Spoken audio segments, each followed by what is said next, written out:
गरुड़ पुराण की कथा, परिचय और पहला अध्याय। बहुत प्राचीन समय की बात है। भारतवर्ष के नैमिषारण्य नामक तपोभूमि में शौनक, अंगिरा, भृगु, पिप्पलाद आदि अनेक ऋषि मुनि एक महान यज्ञ कर रहे थे। यह यज्ञ 7,000 वर्षों तक चलता रहा, जिसमें सभी ऋषि अपने जीवन के अंतिम लक्ष्य मोक्ष और स्वर्ग की प्राप्ति के लिए एकत्र हुए थे। उसी समय वहां पहुंचे सूत जी, वेद, पुराण और शास्त्रों के प्रकांड विद्वान। सभी ऋषियों ने उनका आदरपूर्वक स्वागत किया और उनसे निवेदन किया कि हे ऋषिगण, यह जो संसार है, इसके कर्ता भगवान विष्णु है। वे ही जल में निवास करने के कारण नारायण कहलाते हैं। वे लक्ष्मीपति हैं और उन्होंने समय समय पर अनेक अवतार लेकर पृथ्वी पर धर्म की स्थापना की है। कभी राम के रूप में, कभी नरसिंह, कभी वराह, तो कभी मत्स्य रूप में। वेद व्यास जी भी उन्हीं के अंश हैं, जिन्होंने समस्त पुराणों की रचना की है। भगवान विष्णु का वृक्ष धर्मरूपी मूल से खड़ा है। वेद उसकी शाखाएं हैं, यज्ञ उसके फूल हैं और मोक्ष उसका फल है। इसी कथा के बीच पक्षीराज गरुड़, जो स्वयं भगवान विष्णु के वाहन हैं, अत्यंत जिज्ञासु होकर भगवान से प्रश्न करते हैं।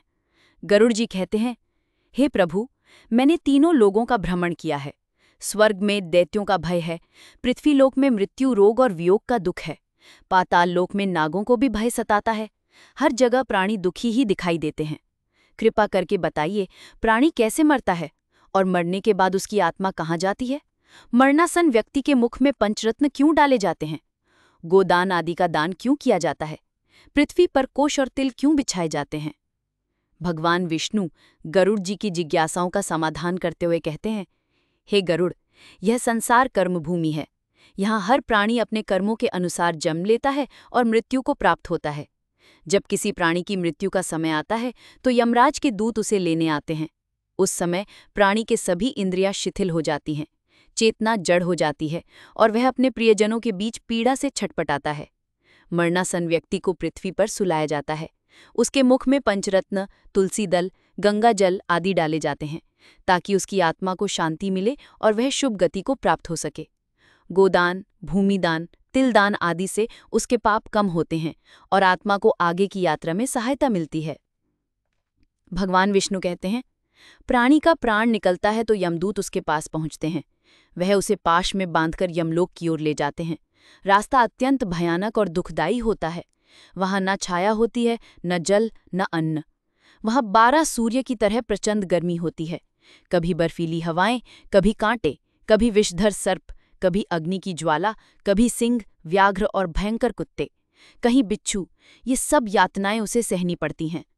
मार्ग में असीपत्रवन नामक नरक आता है, जहां चारों ओर आग, कांटे, हिंसक पक्षी और दावानल फैला होता है। कहीं अंधे कुएं में गिरना, कहीं पहाड़ से गिरना, कहीं छुरी की धार पर चलना, हर कदम पर यातना ही यातना। इस मार्ग के बीच में बहती है वैतरणी नदी। यह नदी रक्त, मवाद, पीप से भरी है। उसके तट हड्डियों के ढेर से बने हैं। उसमें भयंकर घड़ियाल, बिच्छू, काले सांप और कीड़े रहते हैं। जब पापी आत्मा इस नदी में गिरती है तो वह चिल्लाती है, हे भाई, हे पुत्र, हे तात, लेकिन उसकी सहायता के लिए कोई नहीं होता। भूख प्यास से व्याकुल होकर वह रक्त पीने को विवश होती है। यमदूत उसे लोहे की जंजीरों से बांधकर पीठ पर भार लादकर मुगदरों से पीटते हुए आगे ले जाते हैं। इस प्रकार 17 दिन तक वह आत्मा वायु वेग से चलती है और 18वें दिन सौम्यपुर पहुंचती है। हे गरुड़, ये सब उस प्राणी के कर्मों का फल है। जो पुण्य करता है उसे स्वर्ग और मोक्ष की प्राप्ति होती है। जो पाप करता है उसे इन भयंकर यातनाओं का सामना करना पड़ता है। इसलिए मनुष्य को चाहिए कि वह जीवन में सदा धर्म, सत्य और भक्ति का पालन करे, ताकि मृत्यु के बाद उसकी आत्मा को शांति और मुक्ति मिले। इस प्रकार गरुड़ पुराण के पहले अध्याय में भगवान विष्णु ने गरुड़ जी के प्रश्नों का विस्तार से उत्तर दिया और मनुष्य को जीवन में धर्म और सत्कर्म करने की प्रेरणा दी। गरुड़ पुराण कथा, अध्याय 2, मृत्यु के बाद आत्मा की यात्रा और यमलोक का मार्ग। पिछले अध्याय में आपने सुना कि किस प्रकार भगवान विष्णु ने गरुड़ जी को मृत्यु के समय की स्थिति और प्रारंभिक यात्रा का वर्णन किया। अब कथा आगे बढ़ती है। गरुड़ जी की जिज्ञासा और बढ़ जाती है। वे श्रद्धा से पूछते हैं कि हे प्रभु, आपने मृत्यु के समय की पीड़ा और आत्मा की निकलने की प्रक्रिया तो बता दी, लेकिन कृपा करके ये भी बताइए कि आत्मा मृत्यु के बाद किस मार्ग से यमलोक पहुंचती है, रास्ते में उसे कौन-कौन सी कठिनाइयां आती हैं और ये पाप पुण्य का हिसाब कैसे होता है। भगवान विष्णु गरुड़ जी की जिज्ञासा का समाधान करते हुए कहते हैं कि हे गरुड़, जब प्राणी का शरीर छूट जाता है तब उसकी आत्मा सूक्ष्म शरीर के साथ यमदूतों के द्वारा यमराज के लोक की ओर ले जाई जाती है। ये यात्रा 1 वर्ष की होती है, लेकिन आत्मा को लगता है मानो अनंत युग बीत गए हों। इस मार्ग को पितृयाण मार्ग कहा गया है। रास्ते में आत्मा को अपने जीवन के हर अच्छे बुरे कर्म का स्मरण होता है। यमदूत उसके साथ कठोर व्यवहार करते हैं। वे उसे बार बार उसके पापों की याद दिलाते हैं, कभी ताना मारते हैं, कभी पीटते हैं, कभी डराते हैं। इस यात्रा में आत्मा को 14 प्रमुख पड़ावों से गुजरना पड़ता है। हर पड़ाव पर उसे अपने जीवन के कर्मों का हिसाब देना होता है। यदि उसने किसी को धोखा दिया है, चोरी की है, झूठ बोला है, किसी का दिल दुखाया है, तो वो सब उसके सामने चलचित्र की तरह आ जाता है। आत्मा बार बार पछताती है, लेकिन अब कुछ नहीं कर सकती। यात्रा के दौरान की कठिनाइयाँ। आत्मा को जल, अन्न, वस्त्र, छाया, विश्राम कुछ भी नहीं मिलता। रास्ते में भयंकर गर्मी, कांटों की झाड़ियाँ, कंटीले पेड़, अग्नि की लपटें, विषैले सर्प, हिंसक पशु और डरावने यमदूत उसकी परीक्षा लेते हैं। कई बार आत्मा को अपने ही शरीर से बदबू आती है, कीड़े मकोड़े उसे काटते हैं। वैतरणी नदी पार करते समय आत्मा को अपने पापों का भार महसूस होता है। जितना अधिक पाप, उतनी अधिक पीड़ा। श्राद्ध और पिंडदान का महत्व। भगवान विष्णु आगे बताते हैं कि हे गरुड़, आत्मा की इस कठिन यात्रा को थोड़ा सहज बनाने के लिए पृथ्वीलोक में उसके परिजन श्राद्ध, तर्पण और पिंडदान करते हैं। जब घर के लोग गंगा जल, तिल, जल, अन्न, वस्त्र आदि का दान करते हैं तो उसका पुण्य उस आत्मा तक पहुंचता है। इससे आत्मा को मार्ग में अन्न, जल, वस्त्र, छाया आदि की प्राप्ति होती है और उसकी यातना कुछ कम हो जाती है। यही कारण है कि सनातन धर्म में मृत्यु के बाद 13 दिन तक श्राद्ध और पिंडदान का विशेष विधान है। यमलोक की सभा। आखिरकार आत्मा यमपुरी पहुंचती है। वहां यमराज की सभा में चित्रगुप्त नामक देवता उसके जीवन के हर छोटे बड़े कर्म का लेखा-जोखा प्रस्तुत करते हैं। चित्रगुप्त के पास एक दिव्य पुस्तक होती है जिसमें हर व्यक्ति के जन्म से मृत्यु तक के सभी कर्म लिखे होते हैं। कौन सा पुण्य, कौन सा पाप, किसे दुख पहुंचाया, किसकी सेवा की, किसे दान दिया, किसका धन छीना, किसका अपमान किया, किसकी रक्षा की, सब कुछ विस्तार से लिखा होता है। यमराज, न्याय के देवता, उसी हिसाब से आत्मा का निर्णय सुनाते हैं। जिसे पुण्य अधिक है उसे स्वर्ग या मोक्ष की ओर भेजा जाता है। जिसे पाप अधिक है उसे नरक की विभिन्न यातनाएं भोगने के लिए भेजा जाता है। कथा का संदेश। भगवान विष्णु गरुड़ से कहते हैं कि हे गरुड़, इसलिए मनुष्य को चाहिए कि वो जीवन में सदा धर्म, सत्य, दया और भक्ति का पालन करे। मृत्यु के बाद न तो धन, न रिश्तेदार, न यश, न पद, कुछ भी साथ नहीं जाता। केवल उसके पुण्य और पाप ही उसके साथ जाते हैं। जो अपने पूर्वजों का श्राद्ध, पिंडदान, तर्पण आदि करता है वो अपने पितरों को सुख देता है और स्वयं भी पुण्य का भागी बनता है। इस प्रकार गरुड़ पुराण के दूसरे अध्याय में आत्मा की मृत्यु के बाद की यात्रा, श्राद्ध, पिंडदान का महत्व और यमलोक में चित्रगुप्त द्वारा कर्मों का लेखा-जोखा प्रस्तुत करने की कथा विस्तार से वर्णित है। गरुड़ पुराण कथा अध्याय 3, नरकों का वर्णन और पापों का फल। पिछले अध्याय में आपने सुना कि आत्मा मृत्यु के बाद यमलोक की ओर कठिन यात्रा करती है और वहां चित्रगुप्त उसके कर्मों का लेखा-जोखा प्रस्तुत करते हैं। अब गरुड़ जी की जिज्ञासा और बढ़ जाती है। वे भगवान विष्णु से निवेदन करते हैं, हे प्रभु, आपने यमलोक और चित्रगुप्त के न्याय का विस्तार से वर्णन किया। कृपा करके अब ये भी बताइए कि नरक क्या है, वहाँ कौन-कौन से पापी जाते हैं और उन्हें किस प्रकार की यातनाएं मिलती हैं। भगवान विष्णु गरुड़ जी की जिज्ञासा का समाधान करते हुए कहते हैं, हे गरुड़, यमलोक में 28 प्रमुख नरक हैं और प्रत्येक नरक में अलग अलग प्रकार के पापियों को उनकी करनी के अनुसार दंड दिया जाता है। ये नरक केवल यातना के स्थान नहीं बल्कि आत्मा के शुद्धिकरण के केंद्र हैं, जहां उसे अपने पापों का फल भोगना पड़ता है। नरकों का वर्णन। भगवान विष्णु ने विस्तार से नरकों का वर्णन किया, जैसे तमिस्र। यहाँ वे लोग जाते हैं जिन्होंने दूसरों की संपत्ति छीनी या धोखाधड़ी की। उन्हें अंधेरे में बांधकर कोड़े मारे जाते हैं, जिससे वे पीड़ा से चीखते हैं। अंध तमिस्र। जो लोग अपने जीवन साथी या परिवार को धोखा देते हैं, उन्हें यहाँ भेजा जाता है। उनकी आंखों के आगे अंधकार छा जाता है और उन्हें असहनीय शारीरिक पीड़ा दी जाती है। रौरव, जो लोग दूसरों की संपत्ति या भूमि हड़पते हैं, वे यहाँ जाते हैं। वहाँ भयंकर सर्प उन्हें डसते हैं और वे तड़पते रहते हैं। महारौरव, यहाँ वे लोग जाते हैं जिन्होंने अपने कर्तव्यों का पालन नहीं किया, माता पिता या गुरु का अपमान किया, उन्हें विषैले जीवों द्वारा यातना दी जाती है। कुंभी पाक, जो लोग जीव हत्या, पशु हत्या या मांसाहार करते हैं, उन्हें उबलते तेल में डाला जाता है। कालसूत्र, यहाँ वे लोग जाते हैं जिन्होंने झूठ बोला, छल कपट किया या धार्मिक कार्यों में बाधा डाली, उन्हें आग की ज्वाला में जलाया जाता है। अस्सी पत्र वन, जो लोग धर्म का अपमान करते हैं, उन्हें तलवार के पत्तों वाले वन में दौड़ाया जाता है, जहां उनके शरीर पर गहरे घाव होते हैं। शालमली, व्यभिचारियों को यहाँ भेजा जाता है, जहां उन्हें कांटों से भरे वृक्षों से बांधकर पीटा जाता है। वैतरणी, ये एक भयंकर नदी है जिसमें खून, मवाद, मल, मूत्र बहता है। पापी आत्माएं इसमें गिरती हैं और मगरमच्छ, सांप, कीड़े मकोड़े उन्हें काटते हैं। कृमि घोजन, जो लोग दूसरों का धन हड़पते हैं, उन्हें यहाँ कीड़े मकोड़े खाते हैं। और भी कई नरकों का विस्तार से वर्णन है, जैसे सूकरमुख, संतानक, अवीची, अयहपान, रक्तपान, तप्तमूर्ति, शूलप्रोध, दंडशूक, अवतारिणी, पयहपान आदि, जिनमें हर पाप के लिए विशेष दंड निर्धारित है। पापों का फल, भगवान विष्णु ने बताया कि हर पाप का फल निश्चित है। जो माता पिता की सेवा नहीं करते, गुरु का अपमान करते हैं, झूठ बोलते हैं, चोरी करते हैं, दूसरों को धोखा देते हैं, व्यभिचार करते हैं, जीव हत्या करते हैं, वे सभी नरकों में भेजे जाते हैं। वहां उन्हें भयंकर यातनाएं दी जाती हैं, कभी उबलते तेल में, कभी आग में, कभी कांटों पर, कभी कीड़ों के बीच, कभी अंधकार में। ये यातनाएं तब तक चलती हैं जब तक आत्मा अपने पापों का प्रायश्चित नहीं कर लेती।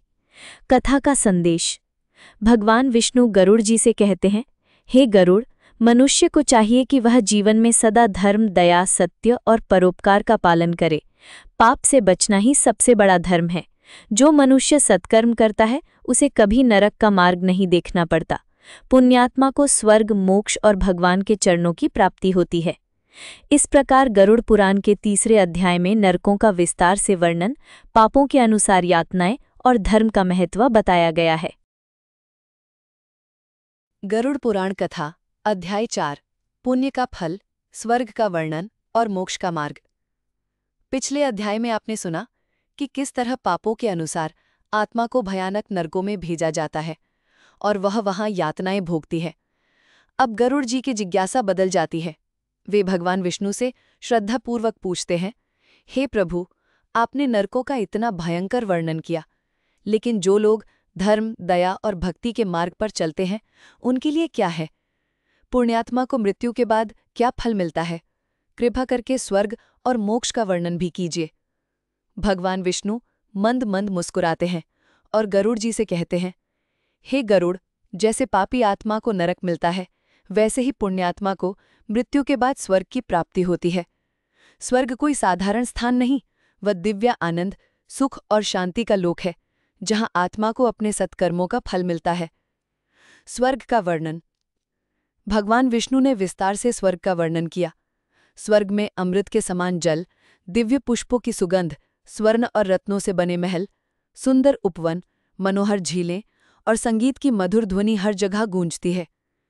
वहां न कोई रोग है, न वृद्धावस्था, न दुख, न भूख प्यास। वहां केवल सुख, आनंद और उत्सव है। स्वर्ग में अप्सराएं, गंधर्व, किन्नर, सिद्ध, चारण आदि दिव्य जीव रहते हैं। पुण्यात्मा वहां सुंदर वस्त्र, आभूषण, दिव्य भोजन और मनोरंजन का आनंद लेती है। वहां की वायु भी सुगंधित है, हर तरफ हरियाली है और हर आत्मा को अपने पुण्य के अनुसार स्थान, सम्मान और सुख मिलता है। पुण्य के फल, भगवान विष्णु बताते हैं, जो लोग सत्य, दया, क्षमा, दान, सेवा, ब्रह्मचर्य और भक्ति का पालन करते हैं, वो पुण्य के भागी बनते हैं। जो अपने माता पिता, गुरु, अतिथि, गौ, ब्राह्मण और गरीब की सेवा करते हैं, सत्य बोलते हैं, झूठ, चोरी, हिंसा से दूर रहते हैं, वे मृत्यु के बाद स्वर्ग में स्थान पाते हैं। जो लोग यज्ञ, तप, व्रत, तीर्थयात्रा, दान, अन्नदान, जलदान, वस्त्रदान, शिक्षा और चिकित्सा का दान करते हैं, वे भी स्वर्ग के अधिकारी बनते हैं। पुण्यात्मा की आत्मा को यमदूत नहीं, बल्कि देवदूत लेने आते हैं। वे उसे फूलों की सेज पर बिठाकर दिव्य रथ में स्वर्ग ले जाते हैं। मोक्ष का मार्ग। गरुड़ जी ने आगे पूछा, हे प्रभु, स्वर्ग तो सुख का स्थान है, लेकिन क्या आत्मा को वहां से भी लौटना पड़ता है? मोक्ष क्या है? भगवान विष्णु उत्तर देते हैं, हे गरुड़, स्वर्ग में आत्मा को केवल अपने पुण्य के अनुसार ही सुख मिलता है। जब पुण्य समाप्त हो जाता है तो आत्मा को फिर से पृथ्वीलोक में जन्म लेना पड़ता है। इसलिए स्वर्ग भी स्थायी नहीं है। मोक्ष ही अंतिम लक्ष्य है, जहां आत्मा जन्म मरण के चक्र से मुक्त होकर परमात्मा में लीन हो जाती है। वहां न सुख का लोभ है, न दुख का भय, न पुनर्जन्म, न मृत्यु। मोक्ष प्राप्ति के लिए केवल पुण्य ही नहीं, बल्कि सच्ची भक्ति, आत्मज्ञान और भगवान के चरणों में संपूर्ण समर्पण आवश्यक है। जो मनुष्य अहंकार, लोभ, मोह, क्रोध और द्वेष से मुक्त होकर निष्काम भाव से भगवान की भक्ति करता है, उसे मोक्ष की प्राप्ति होती है। कथा का संदेश। भगवान विष्णु गरुड़ जी को समझाते हैं, हे गरुड़, मनुष्य को चाहिए कि वह जीवन में धर्म, दया, सत्य, सेवा और भक्ति का पालन करे। पुण्य से स्वर्ग मिलता है, लेकिन मोक्ष के लिए भगवान के प्रति पूर्ण समर्पण और आत्मज्ञान अनिवार्य है। यही जीवन का परम लक्ष्य है। गरुड़ पुराण कथा, अध्याय 5, श्राद्ध, पिंडदान और पूर्वजों की शांति का रहस्य। पिछले अध्याय में आपने सुना कि पुण्यात्मा को स्वर्ग की प्राप्ति होती है और मोक्ष ही आत्मा का अंतिम लक्ष्य है। अब गरुड़ जी की जिज्ञासा और बढ़ जाती है। वे भगवान विष्णु से पूछते हैं, हे प्रभु, आपने स्वर्ग, नरक और मोक्ष का विस्तार से वर्णन किया, लेकिन जब कोई प्राणी मृत्यु को प्राप्त होता है तो उसके परिजन श्राद्ध, तर्पण, पिंडदान आदि क्यों करते हैं? क्या इन कर्मों से आत्मा को वास्तव में लाभ होता है? कृपा करके इन विधियों का रहस्य बताइए। भगवान विष्णु गरुड़ जी की जिज्ञासा का समाधान करते हुए कहते हैं, श्राद्ध और पिंडदान का महत्व। हे गरुड़, जब कोई प्राणी मृत्यु को प्राप्त होता है तो उसकी आत्मा सूक्ष्म शरीर के साथ यमलोक की यात्रा करती है। इस यात्रा में उसकी आत्मा को अनेक कष्ट, भूख प्यास, थकावट, भय और अकेलापन महसूस होता है। इस कठिन मार्ग में उसके परिजनों द्वारा किए गए श्राद्ध, तर्पण और पिंडदान उसके लिए संजीवनी का कार्य करते हैं। भगवान विष्णु समझाते हैं कि श्राद्ध का अर्थ है श्रद्धा से पूर्वजों का स्मरण और उनके लिए अन्न, जल, वस्त्र, तिल, कुश आदि का दान। जब जीवित परिजन गंगाजल, तिल, जल, अन्न, वस्त्र, दक्षिणा, गौ, भूमि आदि का दान करते हैं तो उसका पुण्य उस आत्मा तक सूक्ष्म रूप से पहुंचता है। श्राद्ध के समय ब्राह्मणों को भोजन कराने, तिल जल का तर्पण करने और पिंडदान करने से आत्मा को मार्ग में अन्न, जल, वस्त्र, छाया, विश्राम आदि की प्राप्ति होती है। इससे उसकी यात्रा सुगम हो जाती है और वो यमलोक में बिना कष्ट के पहुंच जाता है। पिंडदान की कथा। भगवान विष्णु गरुड़ जी को एक प्राचीन कथा सुनाते हैं। बहुत समय पहले एक राजा था जिसने अपने पितरों का विधिपूर्वक श्राद्ध और पिंडदान नहीं किया। जब उसकी मृत्यु हुई तो उसकी आत्मा यमलोक की यात्रा में अत्यंत कष्ट भोगने लगी। उसके वंशजों ने जब ब्राह्मणों के कहने पर विधिपूर्वक श्राद्ध, तर्पण और पिंडदान किया, तब उस आत्मा को मार्ग में अन्न, जल और वस्त्र मिलने लगे। उसकी पीड़ा कम हो गई और वो यमलोक में सम्मानपूर्वक पहुंच गई। इसलिए हे गरुड़, श्राद्ध, तर्पण और पिंडदान केवल एक परंपरा नहीं, बल्कि आत्मा की शांति, गति और मोक्ष का मार्ग है। जो संतान अपने माता पिता, पितरों के लिए श्राद्ध, तर्पण और पिंडदान करती है, वो स्वयं भी पुण्य की भागी बनती है और उसके कुल में कभी दरिद्रता नहीं आती। श्राद्ध के नियम और विधि। भगवान विष्णु श्राद्ध की विधि भी बताते हैं। श्राद्ध पितृपक्ष में, विशेषकर मृत्यु तिथि यानी तिथि श्राद्ध पर ब्राह्मणों को भोजन कराकर तिल, कुश, जल, अन्न, वस्त्र, दक्षिणा आदि का दान करके किया जाता है। पिंडदान के लिए चावल, तिल, शहद, घी आदि से बने पिंड बनाए जाते हैं और जल के साथ तर्पण किया जाता है। श्राद्ध में पवित्रता, श्रद्धा और नियमों का पालन अत्यंत आवश्यक है। श्राद्ध के समय पितृसूक्त और गरुड़ पुराण का पाठ करने से विशेष पुण्य मिलता है। कथा का संदेश।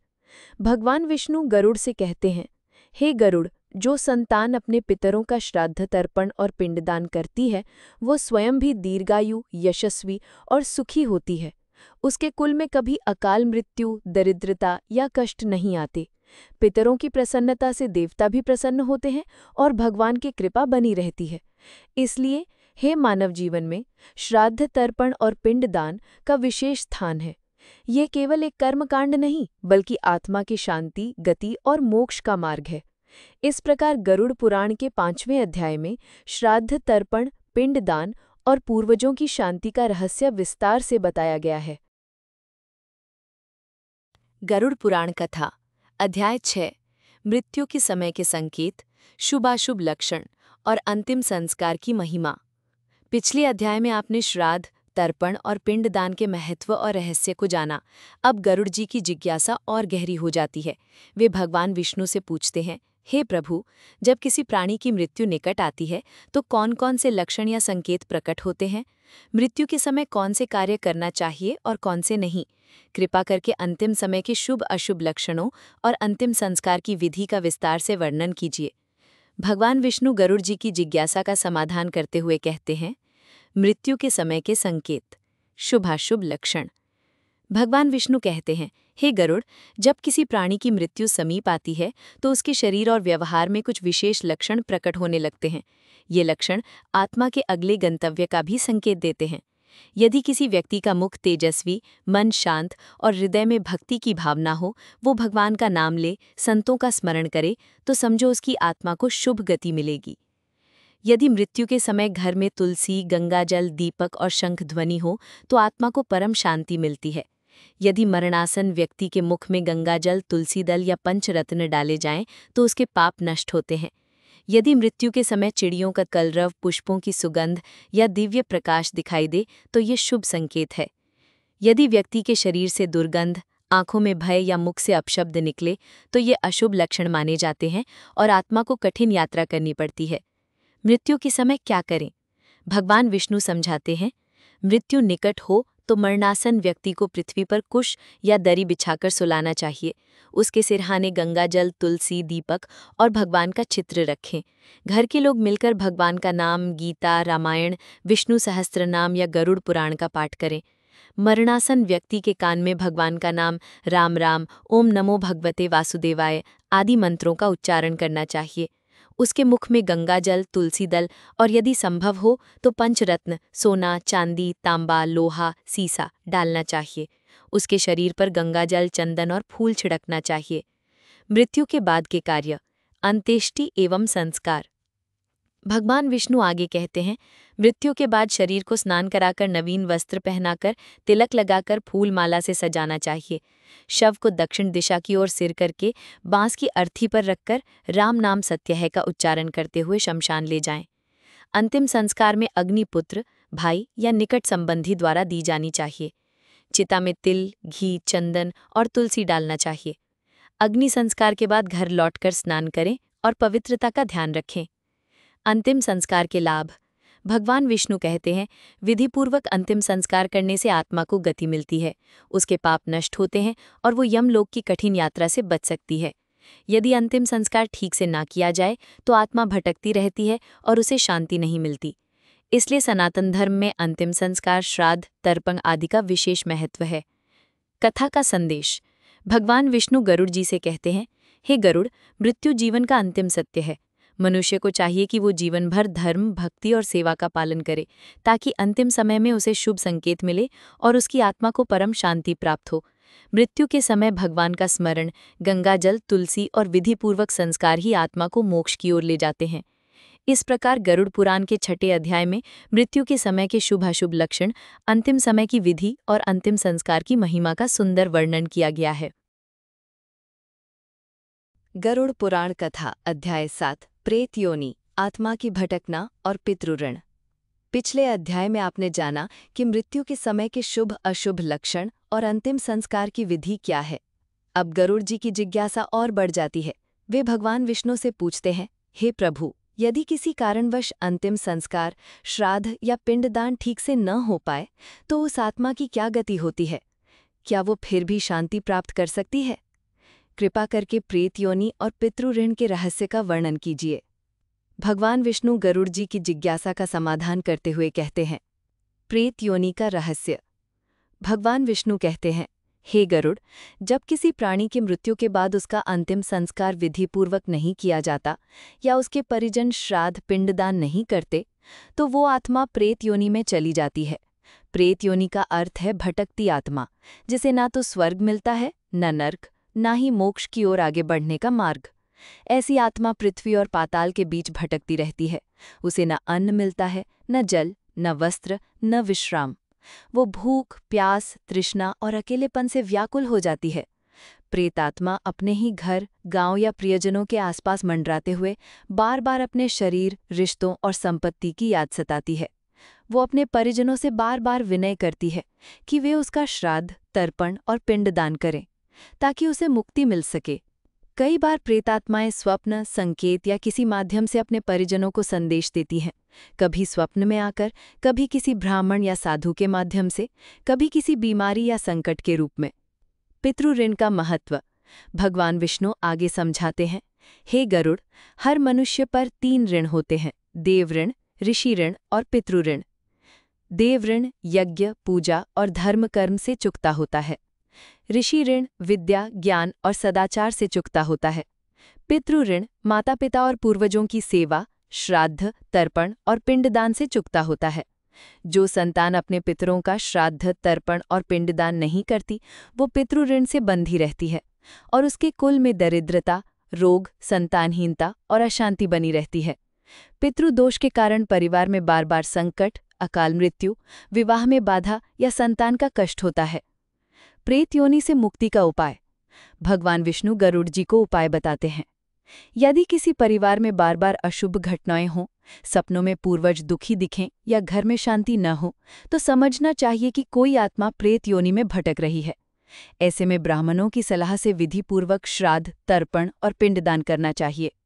गंगा जल, तिल, कुश, अन्न, वस्त्र, दक्षिणा आदि का दान करना चाहिए। गरुड़ पुराण, गीता, रामायण आदि का पाठ करना चाहिए। गौ, भूमि, स्वर्ण, छत्र, जूता, छाया, जल आदि का दान करना चाहिए। इन सब उपायों से प्रेतात्मा को शांति मिलती है और वो अपने अगले गंतव्य की ओर बढ़ती है। कथा का संदेश भगवान विष्णु गरुड़ जी से कहते हैं, हे गरुड़, जीवन में पितरों का ऋण चुकाना अत्यंत आवश्यक है। जो संतान अपने पूर्वजों का श्राद्ध, तर्पण और पिंडदान करती है, उसके कुल में सुख, शांति, समृद्धि और संतति का वास होता है। जो ऐसा नहीं करता, वो स्वयं भी प्रेत योनि के कष्ट भोगता है।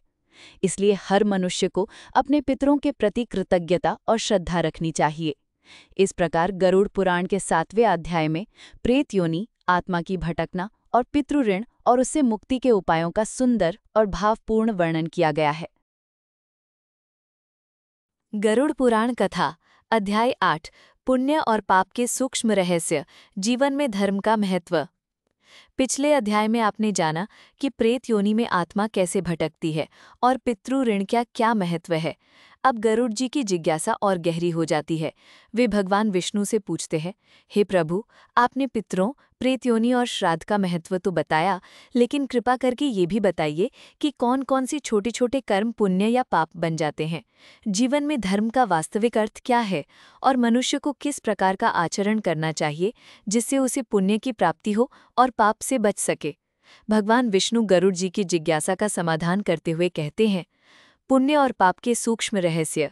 भगवान विष्णु कहते हैं, हे गरुड़, संसार में हर कार्य, हर विचार, हर भावना, चाहे वो बहुत छोटी क्यों ना हो, पुण्य या पाप का कारण बन सकती है।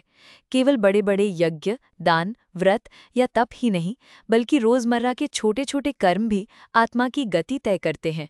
पुण्य के कार्य: सत्य बोलना, दया करना, भूखे को भोजन देना, प्यासे को जल पिलाना, रोगी की सेवा करना, माता पिता, गुरु और अतिथि का सम्मान करना, गौ, ब्राह्मण, संत, वृक्ष, नदियों और पृथ्वी की रक्षा करना, शिक्षा, चिकित्सा, जल, वस्त्र, छाया, छाता, जूते आदि का दान करना, दूसरों को कष्ट न देना, ईर्ष्या, द्वेष, क्रोध, लोभ से दूर रहना, भगवान का नाम जपना, सत्संग करना, शास्त्रों का पाठ करना।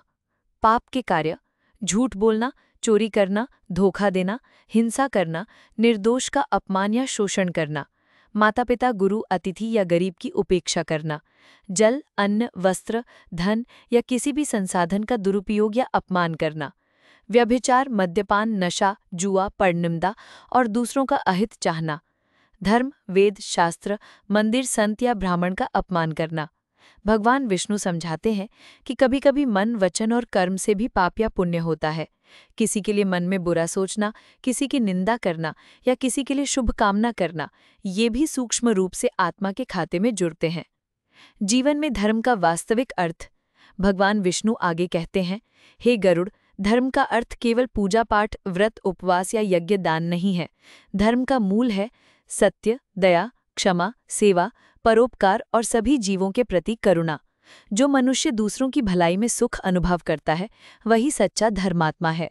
धर्म का पालन केवल मंदिर, पूजा या व्रत में नहीं, बल्कि व्यवहार, आचरण और विचारों में होना चाहिए। जो अपने कर्तव्यों का पालन करता है, माता पिता, गुरु, अतिथि, पड़ोसी और समाज के प्रति ईमानदार रहता है, वही सच्चा धर्मी है। पुण्य और पाप का फल। भगवान विष्णु गरुड़ जी को समझाते हैं, हर पुण्य का फल निश्चित है, कभी इसी जन्म में, कभी अगले जन्म में। पाप का फल भी निश्चित है, भले ही देर हो जाए, लेकिन आत्मा को उसका परिणाम अवश्य भोगना पड़ता है। पुण्य से आत्मा को शांति, समृद्धि, सम्मान और अंत में मोक्ष की ओर बढ़ने का अवसर मिलता है।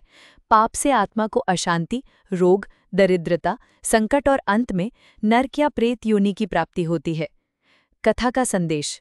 भगवान विष्णु गरुड़ जी से कहते हैं, हे गरुड़, मनुष्य को चाहिए कि वह हर क्षण, हर कार्य, हर विचार में धर्म का पालन करे। पुण्य के छोटे छोटे बीज ही जीवन को सुंदर बनाते हैं और पाप के छोटे छोटे कांटे ही आत्मा को भटकाते हैं। इसलिए हमेशा सत्य, दया, सेवा और भक्ति का मार्ग अपनाओ, यही जीवन का सार है।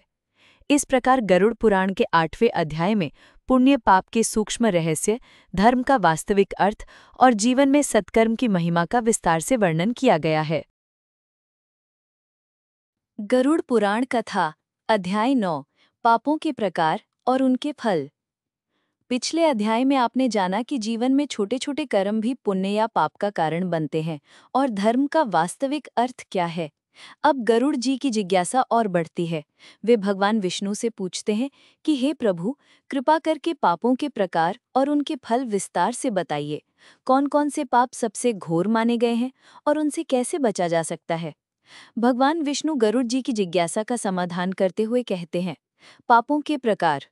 भगवान विष्णु कहते हैं, हे गरुड़, पाप अनेक प्रकार के होते हैं, पर मुख्यतः उन्हें 3 वर्गों में बांटा जा सकता है। महापातक, महापाप, ये 5 अत्यंत घोर पाप हैं जो मनुष्य के जीवन और आत्मा के लिए सबसे अधिक हानिकारक हैं। मध्यमा पाप, ये वे पाप हैं जो सामाजिक और धार्मिक नियमों का उल्लंघन करते हैं। लघु पाप, ये छोटे मोटे पाप हैं जो कभी कभी अनजाने में हो जाते हैं। 5 महापातक। भगवान विष्णु विस्तार से बताते हैं, ब्रह्म हत्या, किसी ब्राह्मण की हत्या करना, ये सबसे बड़ा पाप माना गया है, क्योंकि ब्राह्मण धर्म और ज्ञान के स्तंभ होते हैं। सुरापान, मद्यपान और नशा करना, ये मनुष्य के विवेक और धर्म को नष्ट करता है। चोरी, चोरी करना, चाहे धन की हो या किसी की वस्तु की, यह समाज में अविश्वास और असुरक्षा फैलाता है। गुरु पत्नी का संबंध, अपने गुरु की पत्नी के साथ संबंध रखना, ये विश्वासघात और सामाजिक बुराई है। सत्य का परित्याग, झूठ बोलना, धोखा देना और धर्म का उल्लंघन करना। पापों के फल। भगवान विष्णु बताते हैं, इन महापापों के फलस्वरूप मनुष्य नरक के सबसे भयंकर भागों में जाता है, जहां उसे अग्नि, कोड़े, सर्प और अन्य यातनाएं सहनी पड़ती हैं। ब्रह्म हत्या के पाप से मनुष्य कई जन्मों तक भटकता है और मोक्ष से दूर रहता है। मद्यपान से विवेक नष्ट होता है, जिससे और भी पाप होने की संभावना बढ़ जाती है। चोरी से समाज में अविश्वास बढ़ता है और आत्मा का कलंक बढ़ता है। गुरु पत्नी के संबंध से सामाजिक और आध्यात्मिक पतन होता है। झूठ और धोखे से मनुष्य का आत्मसम्मान और धर्म दोनों नष्ट हो जाते हैं। पापों से बचने के उपाय। भगवान विष्णु गरुड़ जी को समझाते हैं, मनुष्य को चाहिए कि वह सदैव सत्य बोलें, दूसरों का सम्मान करें, मद्यपान और नशे से दूर रहें, गुरु, माता पिता और सभी बड़ों का सम्मान करें, चोरी, छल कपट और अन्याय से बचें। यदि कोई पाप हो जाए तो प्रायश्चित करें, जैसे दान, तप, व्रत और भगवान की भक्ति। सदैव भगवान के नाम का स्मरण करें और सच्चे मन से क्षमा मांगे। कथा का संदेश। भगवान विष्णु गरुड़ जी से कहते हैं, हे गरुड़, पापों से बचना ही जीवन का सर्वोत्तम धर्म है। जो मनुष्य अपने पापों को छोड़कर सत्कर्म करता है वह शीघ्र मोक्ष की ओर बढ़ता है। इसीलिए सदैव सतर्क रहो, धर्म का पालन करो और पापों से दूर रहो। इस प्रकार गरुड़ पुराण के 9वें अध्याय में पापों के प्रकार, उनके फल और उनसे बचने के उपायों का विस्तृत वर्णन किया गया है। गरुड़ पुराण कथा अध्याय 10 प्रायश्चित यानी पश्चाताप और पाप से मुक्ति का मार्ग। पिछले अध्याय में आपने जाना कि पापों के प्रकार, उनके भयानक फल और उनसे बचने के उपाय क्या हैं। अब गरुड़ जी की जिज्ञासा और गहरी हो जाती है। वे भगवान विष्णु से पूछते हैं, हे प्रभु, यदि कोई मनुष्य अनजाने या जानबूझकर पाप कर ले तो क्या उसके लिए मुक्ति का कोई मार्ग है? क्या प्रायश्चित से पापों का नाश हो सकता है? कृपा करके प्रायश्चित और पाप से मुक्ति के उपाय विस्तार से बताइए। भगवान विष्णु गरुड़ जी की जिज्ञासा का समाधान करते हुए कहते हैं, प्रायश्चित का अर्थ और महत्व। भगवान विष्णु कहते हैं, हे गरुड़, प्रायश्चित का अर्थ है अपने किए गए पापों का पश्चाताप करना, उन्हें स्वीकारना और भविष्य में न दोहराने का संकल्प लेना। प्रायश्चित केवल बाहरी कर्म नहीं, बल्कि हृदय की सच्ची ग्लानि और भगवान के प्रति समर्पण है। जब मनुष्य अपने पापों को स्वीकार कर सच्चे मन से पश्चाताप करता है तो भगवान उसकी गलती क्षमा कर सकते हैं। प्रायश्चित के प्रकार। भगवान विष्णु प्रायश्चित के कई रूप बताते हैं। तपस्या और व्रत। पाप के निवारण के लिए विशेष व्रत, उपवास और तपस्या करना चाहिए, जैसे एकादशी व्रत, चंद्रायण व्रत, प्रदोष व्रत आदि। दान। अन्न, वस्त्र, धन, भूमि, गौ, स्वर्ण, जल, छाया, छाता, जूता और शिक्षा का दान पापों का क्षय करता है। तीर्थ यात्रा। गंगा, यमुना, नर्मदा, गोदावरी, कावेरी, पुष्कर, प्रयाग, काशी आदि तीर्थों में स्नान और पूजा करने से पाप नष्ट होते हैं। भगवान का नाम स्मरण और जप। राम, कृष्ण, नारायण, हरि, ओम नमो भगवते वासुदेवाय आदि मंत्रों का जप और कीर्तन पापों को भस्म कर देता है। सच्चा पश्चाताप और क्षमा याचना। जिनका हमने दिल दुखाया हो उनसे क्षमा मांगना और भविष्य में ऐसा न करने का संकल्प लेना। प्रायश्चित के फल। भगवान विष्णु समझाते हैं, सच्चे मन से किया गया प्रायश्चित मनुष्य के हृदय को निर्मल करता है और आत्मा को शांति देता है। प्रायश्चित से ही मनुष्य अपने पापों का भार हल्का कर सकता है और पुण्य की ओर बढ़ सकता है। जो मनुष्य बार बार पाप करता है और केवल दिखावे के लिए प्रायश्चित करता है, उसके पाप क्षमा नहीं होते। भगवान केवल उसी का पाप क्षमा करते हैं जो सच्चे मन से पश्चाताप करता है और भविष्य में सत्कर्म का संकल्प लेता है। कथा का संदेश। भगवान विष्णु गरुड़ जी से कहते हैं, हे गरुड़, मनुष्य से भूल हो जाना स्वाभाविक है, लेकिन उसे अपने पापों का प्रायश्चित अवश्य करना चाहिए। सत्संग, दान, सेवा, तप, तीर्थ और भगवान का नाम स्मरण, ये सब पापों से मुक्ति के श्रेष्ठ उपाय हैं। जीवन में सच्चाई, दया, क्षमा और भक्ति का मार्ग अपनाओ, यही मोक्ष का मार्ग है। इस प्रकार गरुड़ पुराण के 10वें अध्याय में प्रायश्चित, पाप से मुक्ति और आत्मा की शुद्धि के उपायों का विस्तार से वर्णन किया गया है। गरुड़ पुराण कथा अध्याय 11 धर्म, सदाचार और भक्ति का महत्व। पिछले अध्याय में आपने जाना कि प्रायश्चित कैसे आत्मा को पाप से मुक्त करता है और मोक्ष की ओर अग्रसर करता है। अब गरुड़ जी की जिज्ञासा और बढ़ जाती है। वे भगवान विष्णु से पूछते हैं, हे प्रभु, आपने प्रायश्चित के उपाय तो बताए, लेकिन कृपा करके ये भी बताइए कि जीवन में धर्म, सदाचार और भक्ति का वास्तविक महत्व क्या है? क्या केवल कर्मकांड और बाहरी पूजा ही पर्याप्त है, या सच्ची भक्ति और सदाचार का भी कोई विशेष स्थान है? भगवान विष्णु गरुड़ जी की जिज्ञासा का समाधान करते हुए कहते हैं, धर्म का वास्तविक स्वरूप। भगवान विष्णु कहते हैं, हे गरुड़, धर्म केवल यज्ञ, हवन, पूजा पाठ, व्रत, उपवास या बाहरी कर्मकांड का नाम नहीं है। धर्म का वास्तविक स्वरूप है सत्य, दया, क्षमा, सेवा, विनम्रता और सभी जीवों के प्रति करुणा। जो मनुष्य दूसरों की भलाई में सुख अनुभव करता है, वही सच्चा धर्मात्मा है। धर्म का पालन केवल मंदिर, पूजा या व्रत में नहीं, बल्कि व्यवहार, आचरण और विचारों में होना चाहिए। जो अपने कर्तव्यों का पालन करता है, माता पिता, गुरु, अतिथि, पड़ोसी और समाज के प्रति ईमानदार रहता है, वही सच्चा धर्मी है। सदाचार का महत्व भगवान विष्णु आगे समझाते हैं। सदाचार का अर्थ है अच्छा आचरण, सच्चाई, ईमानदारी, नम्रता और दूसरों की मदद करना। जो मनुष्य सत्य बोलता है, किसी का दिल नहीं दुखाता, किसी का धन या अधिकार नहीं छीनता और सबके साथ प्रेम से व्यवहार करता है, वह सदाचारी कहलाता है। सदाचार से ही समाज में शांति, प्रेम और विश्वास बना रहता है। सदाचार का पालन करने वाले को न केवल समाज में सम्मान मिलता है, बल्कि आत्मा भी पवित्र होती है। भक्ति का महत्व भगवान विष्णु गरुड़ जी को भक्ति का रहस्य बताते हैं। भक्ति का अर्थ है भगवान के प्रति प्रेम, श्रद्धा और समर्पण। सच्ची भक्ति में न दिखावा है, न लोभ, न भय। जो मनुष्य निष्काम भाव से भगवान का स्मरण करता है, उसका मन शुद्ध होता है और वह संसार के बंधनों से मुक्त हो जाता है। भक्ति से ही मनुष्य के भीतर की दुर्बलता, पाप और मोह समाप्त होते हैं। कथा का संदेश भगवान विष्णु गरुड़ जी से कहते हैं, ही गरुड़, जीवन में धर्म, सदाचार और भक्ति, ये तीनों ही आत्मा को पवित्र, शांत और मोक्ष के योग्य बनाते हैं। केवल बाहरी पूजा या कर्मकांड से मोक्ष नहीं मिलता, जब तक मन, वचन और कर्म से धर्म, सदाचार और भक्ति का पालन न हो।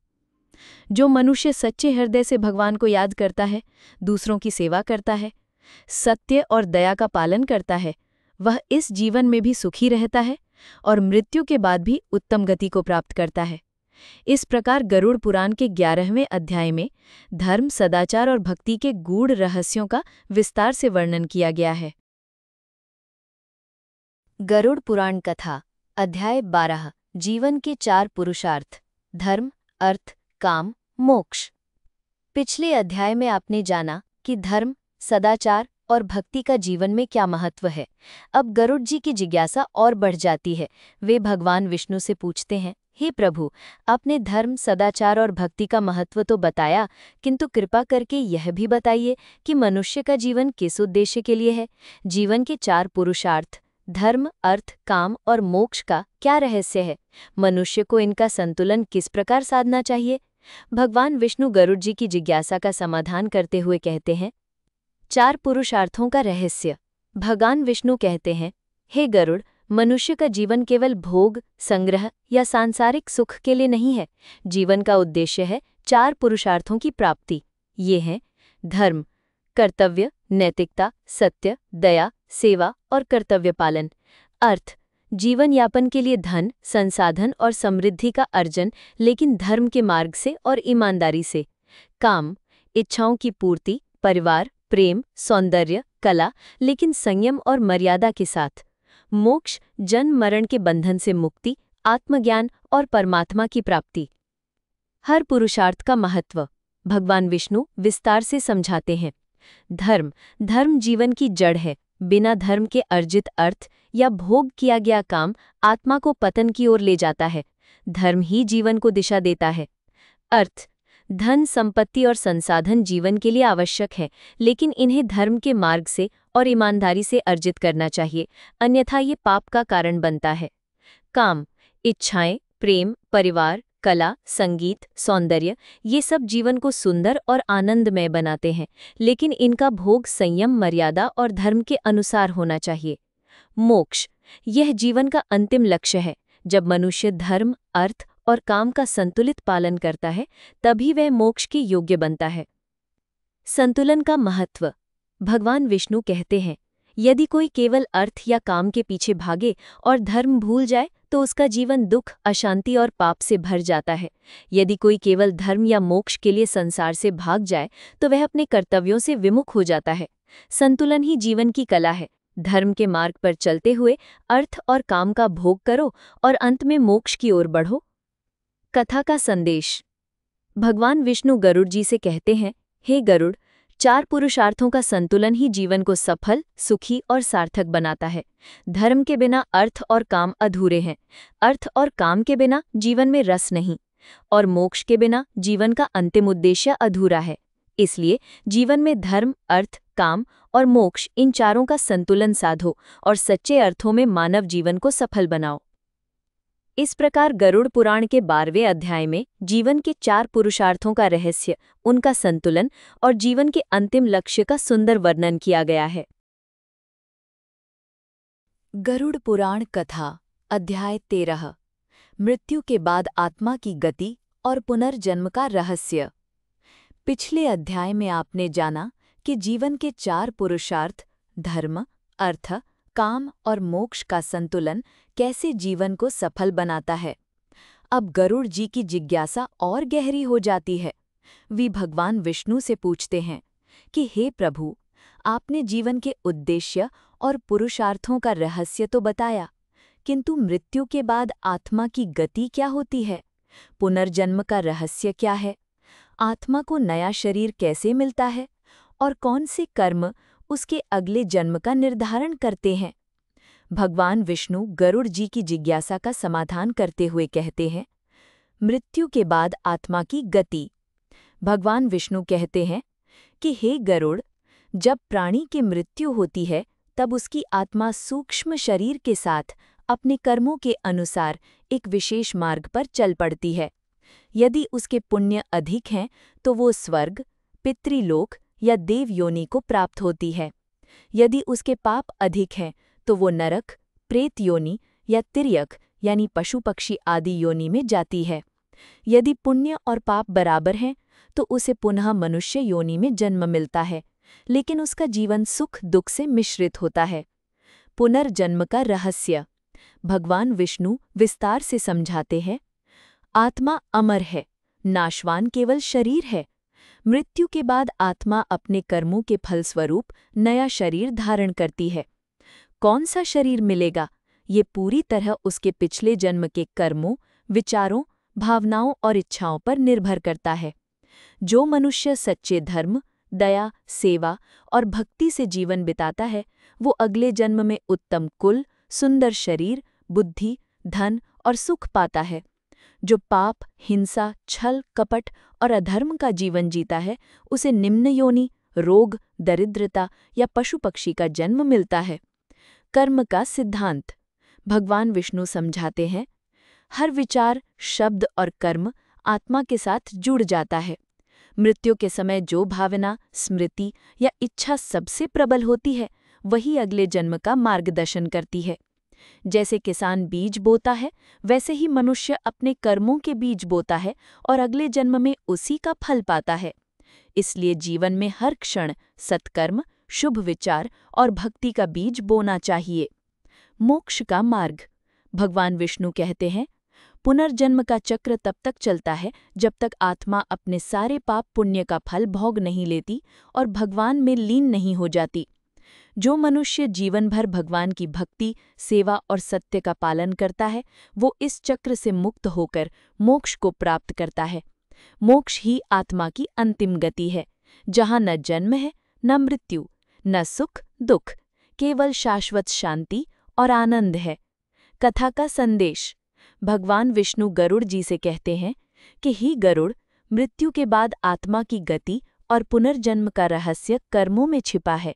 जैसा कर्म वैसा अगला जन्म।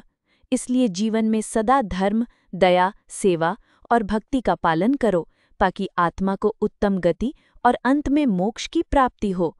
इस प्रकार गरुड़ पुराण के 13वें अध्याय में मृत्यु के बाद आत्मा की गति, पुनर्जन्म का रहस्य और कर्म के सिद्धांत का सुंदर और गूढ़ वर्णन किया गया है। गरुड़ पुराण कथा अध्याय 14 मनुष्य योनि का महत्व और जीवन का सर्वोत्तम उपयोग। पिछले अध्याय में आपने जाना कि मृत्यु के बाद आत्मा की गति, पुनर्जन्म और कर्म के सिद्धांत का क्या रहस्य है। अब गरुड़ जी की जिज्ञासा और गहरी हो जाती है।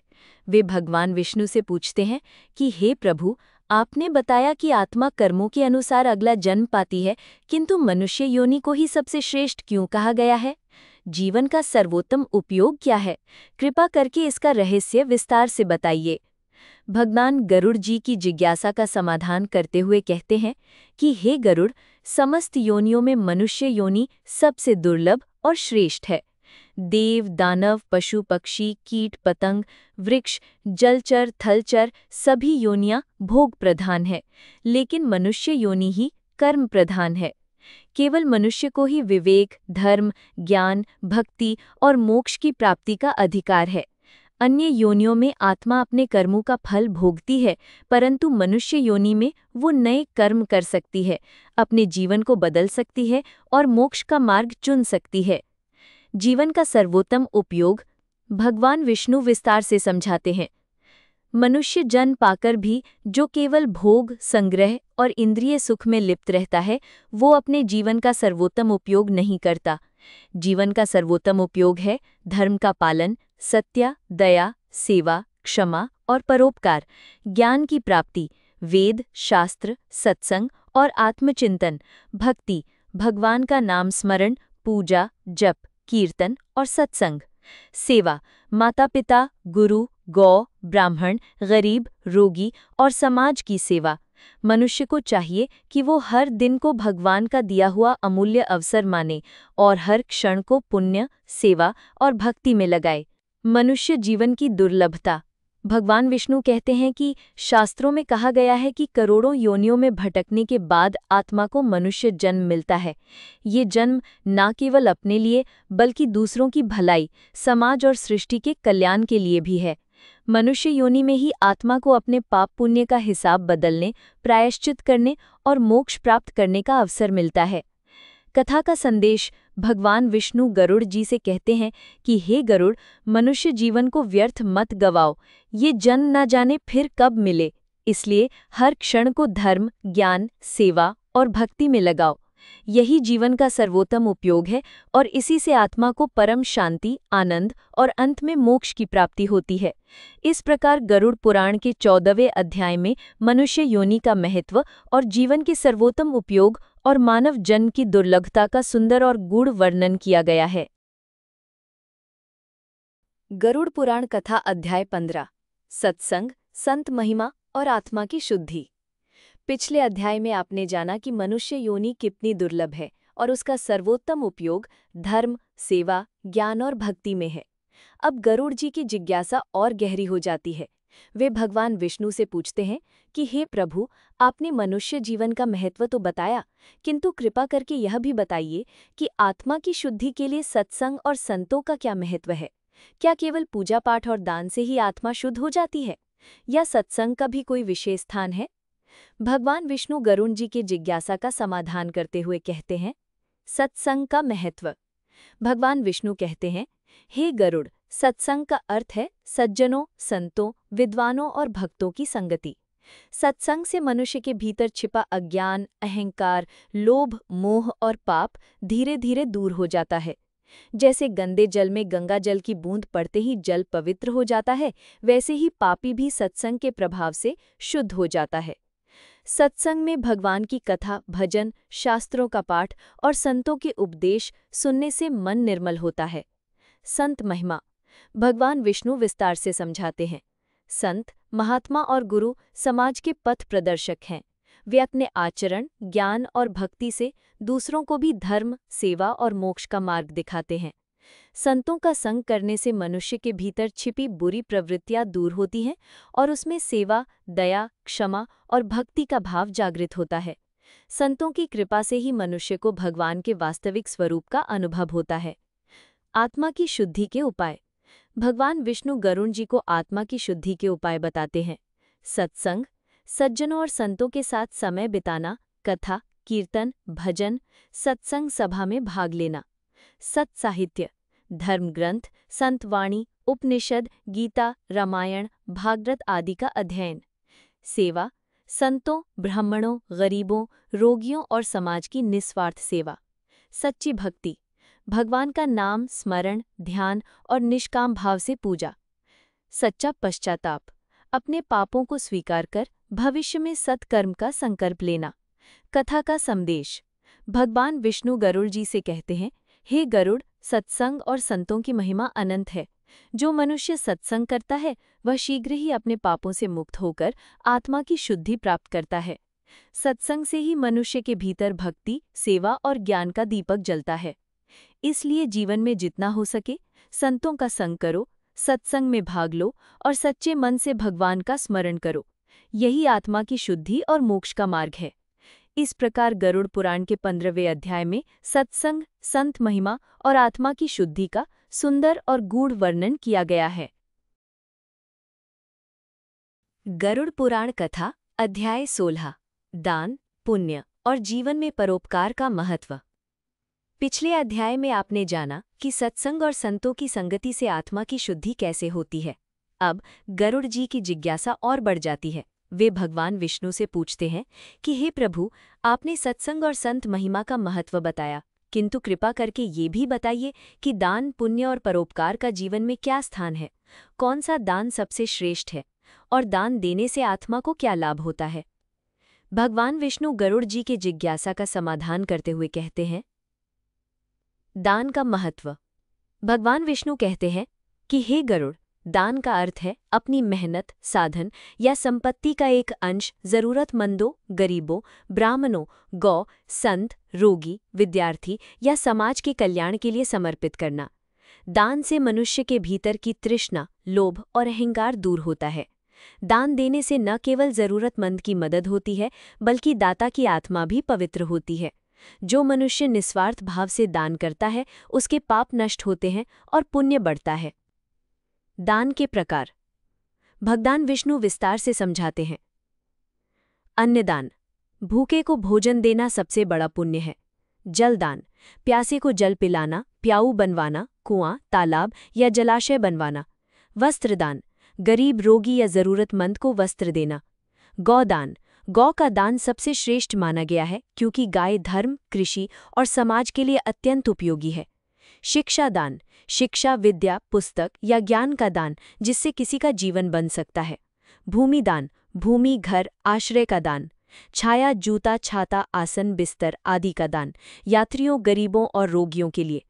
भगवान विष्णु ये भी कहते हैं कि दान सदा शुद्ध ईमानदारी से कमाए गए धन से और निस्वार्थ भाव से देना चाहिए। दिखावे, अहंकार या स्वार्थ से दिया गया दान पुण्य नहीं देता। परोपकार का महत्व। भगवान विष्णु गरुड़ जी को समझाते हैं कि परोपकार यानी दूसरों की मदद, सेवा और भलाई का भाव ही सच्चा धर्म है। जो मनुष्य अपने जीवन को केवल अपने लिए नहीं बल्कि समाज, देश और सृष्टि के कल्याण के लिए जीता है, वही सच्चा पुण्यात्मा है।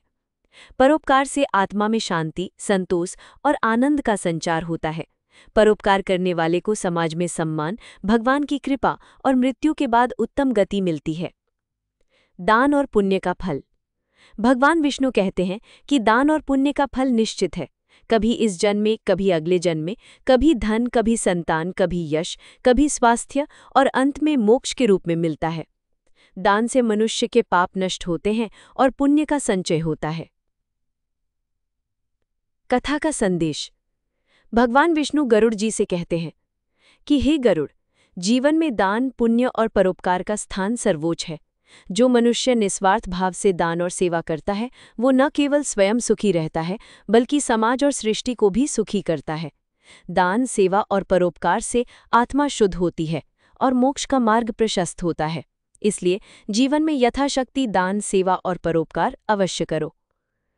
इस प्रकार गरुड़ पुराण के 16वें अध्याय में दान, पुण्य और परोपकार के महत्व का सुंदर और गूढ़ वर्णन किया गया है। गरुड़ पुराण कथा अध्याय 17 तीर्थ यात्रा, तपस्या और आत्मशुद्धि का मार्ग। पिछले अध्याय में आपने जाना कि दान और पुण्य से आत्मा शुद्ध होती है और मोक्ष का मार्ग खुलता है। अब गरुड़ जी की जिज्ञासा और गहरी हो जाती है। वे भगवान विष्णु से पूछते हैं, हे प्रभु, कृपा करके ये भी बताइए कि तीर्थ यात्रा, तपस्या और आत्मशुद्धि का क्या महत्व है। क्या केवल दान और सेवा से ही मोक्ष संभव है या तीर्थयात्रा और तपस्या का भी कोई विशेष स्थान है। भगवान विष्णु गरुड़ जी की जिज्ञासा का समाधान करते हुए कहते हैं, तीर्थयात्रा का महत्व। भगवान विष्णु कहते हैं, हे गरुड़, तीर्थयात्रा का अर्थ है पवित्र स्थानों की यात्रा, जहाँ भगवान, ऋषि मुनि या संतों ने तपस्या की है या जहाँ दिव्य घटनाएं घटित हुई हैं। तीर्थों में स्नान, दान, पूजा, जप और संतों का सत्संग करने से आत्मा का शुद्धिकरण होता है। भगवान विष्णु समझाते हैं कि तीर्थ यात्रा केवल शरीर की यात्रा नहीं, बल्कि मन की यात्रा है।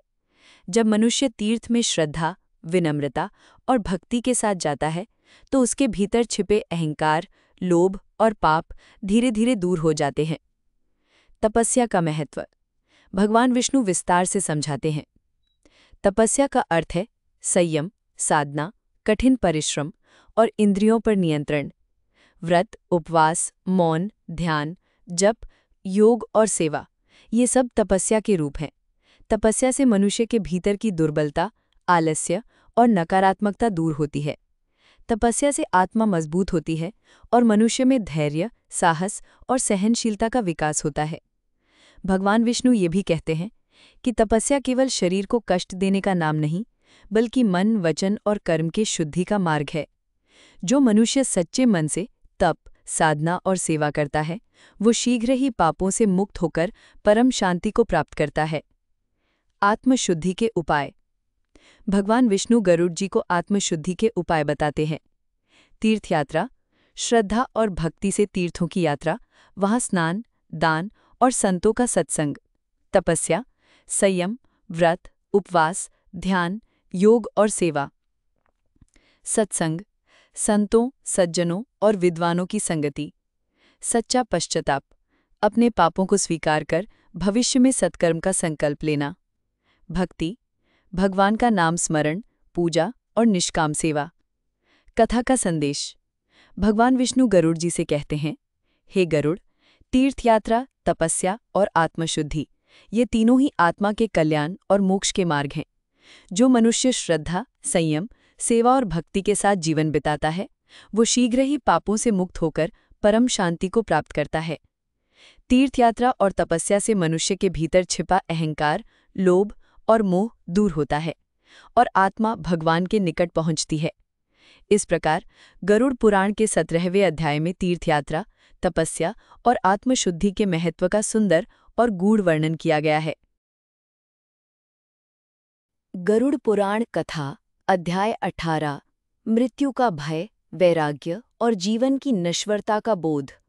पिछले अध्याय में आपने जाना कि तीर्थ यात्रा, तपस्या और आत्मशुद्धि से आत्मा को शांति और मोक्ष का मार्ग मिलता है। अब गरुड़ जी की जिज्ञासा और गहरी हो जाती है। वे भगवान विष्णु से पूछते हैं कि हे प्रभु, संसार में हर कोई मृत्यु से डरता है, लेकिन मृत्यु तो अटल है। मृत्यु का भय क्यों होता है और मनुष्य को वैराग्य या जीवन की नश्वरता का बोध कैसे प्राप्त हो? कृपा करके इसका रहस्य विस्तार से बताइए। भगवान विष्णु गरुड़ जी की जिज्ञासा का समाधान करते हुए कहते हैं, मृत्यु का भय और उसका कारण। भगवान विष्णु कहते हैं कि हे गरुड़, मृत्यु का भय मनुष्य के भीतर इसलिए है क्योंकि वो अपने शरीर, परिवार, धन, मान सम्मान और संसार को ही सब कुछ मान बैठता है। जब तक मनुष्य को ये बोध नहीं होता कि ये शरीर, धन, संबंध, यश सब नश्वर है, तब तक मृत्यु का भय बना रहता है। मृत्यु का भय केवल उसी को सताता है जो जीवन को भोग, संग्रह और अहंकार में बिताता है। जो मनुष्य जीवन की अस्थिरता और संसार की क्षणभंगुरता को समझ लेता है, वो मृत्यु से नहीं डरता। वैराग्य का महत्व भगवान विष्णु विस्तार से समझाते हैं। वैराग्य का अर्थ है संसार के भोग, मोह, लोभ और तृष्णा से मन को हटाकर भगवान, धर्म और आत्मा की ओर लगाना। वैराग्य का मतलब संसार छोड़ना नहीं, बल्कि संसार में रहते हुए भी उसमें आसक्ति न रखना है। जैसे कमल का फूल कीचड़ में रहकर भी उसमें नहीं लिप्त होता, वैसे ही सच्चा वैरागी संसार में रहते हुए भी भीतर से मुक्त रहता है। वैराग्य से ही मनुष्य को मृत्यु का भय नहीं सताता, क्योंकि वो जानता है कि आत्मा अमर है और मृत्यु केवल शरीर का परिवर्तन है।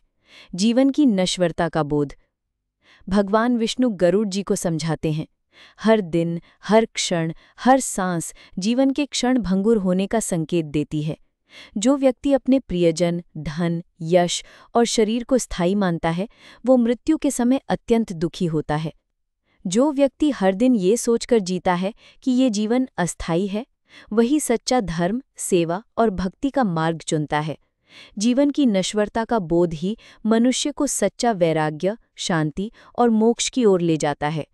कथा का संदेश भगवान विष्णु गरुड़ जी से कहते हैं कि हे गरुड़, मृत्यु से डरना स्वाभाविक है, लेकिन जो मनुष्य जीवन की नश्वरता को समझकर वैराग्य, भक्ति और सेवा का मार्ग अपनाता है, वो मृत्यु के भय से मुक्त हो जाता है। मृत्यु को स्मरण कर हर दिन धर्म, सेवा और भक्ति में लगाओ। यही जीवन का सार है और इसी से आत्मा को शांति, आनंद और मोक्ष की प्राप्ति होती है। इस प्रकार गरुड़ पुराण के 18वें अध्याय में मृत्यु के भय, वैराग्य और जीवन की नश्वरता के गूढ़ रहस्य का सुंदर और प्रेरणादायक वर्णन किया गया है। गरुड़ पुराण कथा अध्याय 19 भगवान के नाम, जप और भक्ति का चमत्कार। पिछले अध्याय में आपने जाना कि मृत्यु का भय केवल उसी को सताता है जो जीवन की नश्वरता को नहीं समझता। वैराग्य और भक्ति ही मृत्यु के भय से मुक्ति का मार्ग है। अब गरुड़ जी की जिज्ञासा और गहरी हो जाती है। वे भगवान विष्णु से पूछते हैं, हे प्रभु, आपने वैराग्य का महत्व बताया, किंतु कृपा करके ये भी बताइए कि भगवान के नाम, जप और भक्ति का क्या चमत्कार है। क्या केवल नाम स्मरण और जप से ही आत्मा के सारे पाप नष्ट हो सकते हैं? भगवान विष्णु गरुड़ जी की जिज्ञासा का समाधान करते हुए कहते हैं, भगवान के नाम का महत्व। भगवान विष्णु कहते हैं, हे गरुड़, भगवान के नाम का स्मरण, जप और कीर्तन सबसे सरल, सहज और प्रभावशाली साधना है। भगवान का नाम स्वयं भगवान के समान ही पावन, शक्तिशाली और कल्याणकारी है। जो मनुष्य श्रद्धा और प्रेम से राम, कृष्ण, नारायण, हरि, ओम नमो भगवते वासुदेवाय आदि नामों का जप करता है, उसके सारे पाप नष्ट हो जाते हैं। नाम स्मरण से मन, वचन और कर्म की शुद्धि होती है। भगवान का नाम हर समय, हर स्थान, हर परिस्थिति में लिया जा सकता है। इसमें कोई विधि विधान, समय या स्थान की बाध्यता नहीं है। जप और कीर्तन का चमत्कार। भगवान विष्णु विस्तार से समझाते हैं। जप का अर्थ है भगवान के नाम, मंत्र या स्तोत्र का बार बार उच्चारण। जप से मन एकाग्र होता है, विकार दूर होते हैं और आत्मा में दिव्यता का संचार होता है। कीर्तन यानी भगवान की कथा, भजन और गुणगान से वातावरण पवित्र होता है और मनुष्य के भीतर आनंद, उत्साह और भक्ति का प्रवाह होता है। जो मनुष्य नियमित रूप से जप, कीर्तन और भगवान का स्मरण करता है, उसके जीवन में कभी दुख, डर या अशांति नहीं रहती। भक्ति का चमत्कार। भगवान विष्णु गरुड़ जी को भक्ति का रहस्य बताते हैं। सच्ची भक्ति में न दिखावा है, न लोभ, न भय। भक्ति का अर्थ है भगवान के प्रति प्रेम, समर्पण और विश्वास। जो मनुष्य भगवान की भक्ति में लीन रहता है, उसे संसार के बंधन, पाप और भय छू भी नहीं सकते। भक्ति से ही आत्मा को परम शांति, आनंद और अंत में मोक्ष की प्राप्ति होती है। कथा का संदेश। भगवान विष्णु गरुड़ जी से कहते हैं, हे गरुड़, भगवान के नाम, जप और भक्ति का चमत्कार अनंत है। जो मनुष्य सच्चे मन से भगवान का नाम लेता है, उसके सारे पाप नष्ट हो जाते हैं। जप, कीर्तन और भक्ति यही कलयुग में मोक्ष का सबसे सरल और श्रेष्ठ मार्ग है। इसलिए जीवन में हर दिन, हर क्षण भगवान का नाम लो, भक्ति करो और परम शांति प्राप्त करो। इस प्रकार गरुड़ पुराण के 19वें अध्याय में भगवान के नाम, जप और भक्ति के चमत्कार का सुंदर और प्रेरणादायक वर्णन किया गया है। गरुड़ पुराण कथा अध्याय 20 सत्कर्म, क्षमा और प्रेम का अद्भुत प्रभाव। पिछले अध्याय में आपने जाना कि भगवान के नाम, जप और भक्ति से जीवन और आत्मा कैसे पवित्र होती है। अब गरुड़ जी की जिज्ञासा और गहरी हो जाती है। वे भगवान विष्णु से पूछते हैं कि हे प्रभु, भक्ति, जप और नाम स्मरण के साथ साथ जीवन में सत्कर्म, क्षमा और प्रेम का क्या स्थान है? क्या इन गुणों से भी आत्मा को मोक्ष मिल सकता है? भगवान विष्णु गरुड़ जी की जिज्ञासा का समाधान करते हुए कहते हैं, सत्कर्म का महत्व। भगवान विष्णु कहते हैं, हे गरुड़, सत्कर्म यानी अच्छे, शुभ और धर्मयुक्त कार्य जीवन का आधार हैं। सत्कर्म से ही मनुष्य का हृदय निर्मल होता है और आत्मा को शांति मिलती है। जैसे जल से गंदगी धुल जाती है, वैसे ही सत्कर्मों से पाप और दोष दूर होते हैं। दूसरों की मदद करना, सत्य बोलना, दया करना, सेवा, दान और परोपकार, ये सब सत्कर्म है। भगवान समझाते हैं कि केवल पूजा पाठ, व्रत या दान ही नहीं, बल्कि रोजमर्रा के छोटे छोटे शुभ कार्य भी आत्मा को ऊंचा उठाते हैं। किसी के चेहरे पर मुस्कान लाना, किसी दुखी की मदद करना, किसी भूखी को भोजन देना, ये सब सत्कर्मों के उदाहरण हैं। क्षमा का चमत्कार। भगवान विष्णु विस्तार से समझाते हैं, क्षमा यानी फॉरगिवनेस सबसे बड़ा पुण्य है। जो मनुष्य क्षमा कर सकता है वही सच्चा वीर है। क्षमा से मन का बोझ हल्का होता है, द्वेष, क्रोध और बदले की भावना खत्म होती है। क्षमा करने से न केवल दूसरों को बल्कि स्वयं को भी शांति मिलती है। भगवान स्वयं भी उन्हीं को प्रिय मानते हैं जिनके हृदय में क्षमा, दया और विनम्रता होती है। प्रेम का अद्भुत प्रभाव। भगवान विष्णु गरुड़ जी को प्रेम का रहस्य बताते हैं। प्रेम निस्वार्थ, निष्कलंक और शुद्ध भावना जीवन का सर्वोच्च गुण है। प्रेम से ही संसार बंधा है, प्रेम से ही भगवान भी बंध जाते हैं। जो मनुष्य सभी जीवों से प्रेम करता है वही सच्चा भक्त और धर्मात्मा है। प्रेम से घृणा, ईर्ष्या, द्वेष और अहंकार दूर हो जाते हैं। प्रेम ही वो शक्ति है जिससे संसार में शांति, सद्भाव और आनंद बना रहता है। कथा का संदेश। भगवान विष्णु गरुड़ जी से कहते हैं कि हे गरुड़, सत्कर्म, क्षमा और प्रेम ये तीनों ही जीवन और आत्मा को पवित्र, शांत और मोक्ष के योग्य बनाते हैं। केवल पूजा पाठ, जप या व्रत से नहीं, बल्कि इन गुणों से भी आत्मा का कल्याण होता है। जीवन में जितना हो सके सत्कर्म करो, क्षमा करो और प्रेम से सबका दिल जीत लो। यही सच्चा धर्म है, यही मोक्ष का मार्ग है। इस प्रकार गरुड़ पुराण के 20वें अध्याय में सत्कर्म, क्षमा और प्रेम के अद्भुत प्रभाव का सुंदर, गूढ़ और प्रेरणादायक वर्णन किया गया है। गरुड़ पुराण कथा अध्याय 21। अंतिम उपदेश, जीवन का सार, मोक्ष का मार्ग और गरुड़ जी का कृतज्ञता भाव। पिछले अध्याय में आपने जाना कि सत्कर्म, क्षमा और प्रेम से आत्मा पवित्र होती है और मोक्ष का मार्ग प्रशस्त होता है। अब कथा अपनी अंतिम चरण की ओर बढ़ती है। गरुड़ जी की सभी जिज्ञासाएं शांत हो चुकी हैं, लेकिन वे भगवान विष्णु से एक अंतिम प्रश्न पूछते हैं। हे प्रभु, आपने जीवन, मृत्यु, धर्म, पाप, पुण्य, मोक्ष, भक्ति, सत्संग, दान, सेवा सबका रहस्य बता दिया। कृपा करके अब ये भी बताइए कि इस समस्त ज्ञान का सार क्या है। मनुष्य को जीवन में सबसे अधिक किस बात का ध्यान रखना चाहिए। भगवान विष्णु गरुड़ जी की जिज्ञासा का समाधान करते हुए अंतिम उपदेश देते हैं। जीवन का सार। भगवान विष्णु कहते हैं, हे गरुड़, जीवन क्षण भंगुर है, मृत्यु अटल है, लेकिन आत्मा अमर है। मनुष्य का जन्म केवल भोग, संग्रह या अहंकार के लिए नहीं, बल्कि धर्म, सेवा, भक्ति और आत्मज्ञान के लिए है। जो मनुष्य हर दिन को भगवान का उपहार मानकर धर्म, दया, सेवा, क्षमा, प्रेम और भक्ति में लगाता है, वही सच्चा जीवन जीता है। जीवन का सार है सर्वे भवन्तु सुखिनः, सबका कल्याण, सबका भला। मोक्ष का मार्ग। भगवान विष्णु विस्तार से समझाते हैं। मोक्ष का मार्ग कठिन नहीं, सरल है। यदि मनुष्य सच्चे मन से भगवान की भक्ति, सेवा, दान, क्षमा, प्रेम और सत्कर्म करता है। अहंकार, क्रोध, लोभ, मोह, द्वेष, आलस्य और पाप से दूर रहना चाहिए। भगवान का नाम स्मरण, संतों का सत्संग, शास्त्रों का अध्ययन और निष्काम सेवा, यही मोक्ष का मार्ग है। जो मनुष्य अपने जीवन को दूसरों के कल्याण, सेवा और भक्ति में लगाता है, वो इसी जन्म में मोक्ष का अधिकारी बन सकता है। गरुड़ जी का कृतज्ञता भाव। कथा के अंत में गरुड़ जी भगवान विष्णु के चरणों में गिरकर कृतज्ञता से कहते हैं, हे प्रभु, आपने मेरी सारी जिज्ञासाएं शांत कर दी। अब मुझे मृत्यु, पाप, नरक या पुनर्जन्म का कोई भय नहीं है।